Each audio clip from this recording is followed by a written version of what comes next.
नमस्ते पायलगू आप सबको। Welcome to India's intent. मैं हूं संतोष रंजन। तो गाइस, कोरोना इज बैक। हाँ, कोरोना फिर से आ चुका है। कोरोना फिर से दस्तक देने वाला है। हाल ही में कुछ ऐसे डेवलपमेंट्स हुए हैं दुनिया में जो आपको कुछ भूला याद दिला देगा, क्योंकि चाइना से बहुत ही डरावनी तस्वीरें और खबर निकल के बाहर आ रही है।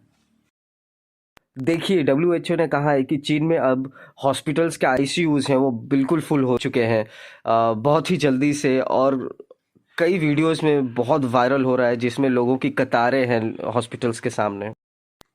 और चाइनीज़ हेल्थ एक्सपर्ट्स लोगों ने वार्निंग भी इशू जारी कर दिया है वहाँ के लोगों को कि ये जो कोरोना वायरस की लहर है, और ये लहर जो है वो नए वेरिएंट्स को भी जन्म दे सकता है। जो वहाँ के अथॉरिटीज़ को पूरे चीन भर में हॉस्पिटल्स के नेटवर्क को बनाना पड़ेगा वायरस के परिवर्तन या म्यूटेशन को समझने या तो फिर उसको रोकने के लिए।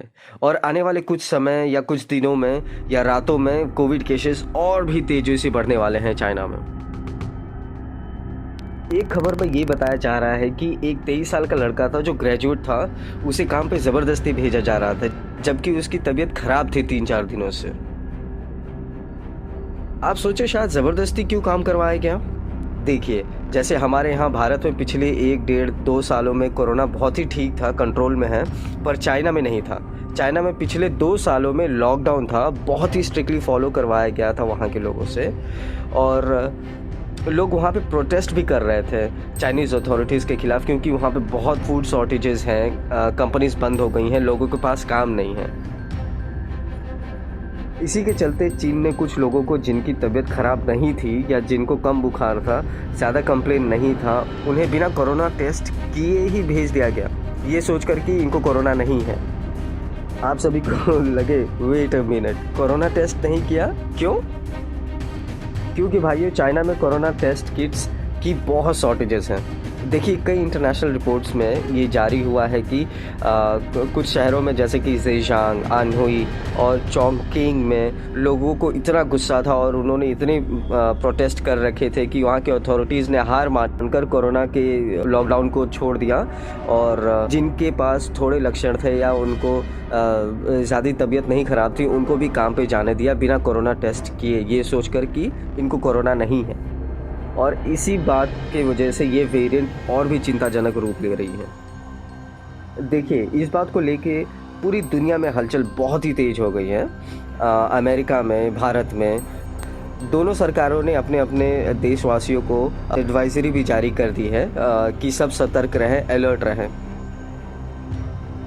देखो, ये हलचल की बात है क्योंकि चाइना से कभी भी एक्चुअल डेटा पब्लिश नहीं हुई है और इसीलिए लोग उन पे भरोसा भी नहीं करते हैं कि एक्चुअल सिचुएशन है क्या, हो क्या रहा है। क्योंकि जो चीन मीडिया एजेंसी रिपोर्ट कर रहे हैं वो वहाँ के सोशल मीडिया पोस्ट से बिल्कुल भी मेल नहीं खाती, ऐसा कहना इंटरनेशनल एजेंसीज़ का। आए दिन चीन के सोशल मीडिया पे वहाँ के लोग बहुत ही डिस्टर्बिंग और विचलित कर देने वाले खबरें या वीडियोस अपलोड कर रहे हैं। देखो, इसीलिए हमारी भारत सरकार ने भी इस मामले को गंभीरता से लिया है और प्रोएक्टिव होते हुए कल ही प्राइम मिनिस्टर ऑफ इंडिया ने हाई लेवल मीटिंग बुलाई थी जिसमें हर पक्ष की समीक्षा की, अधिकारियों से मिले।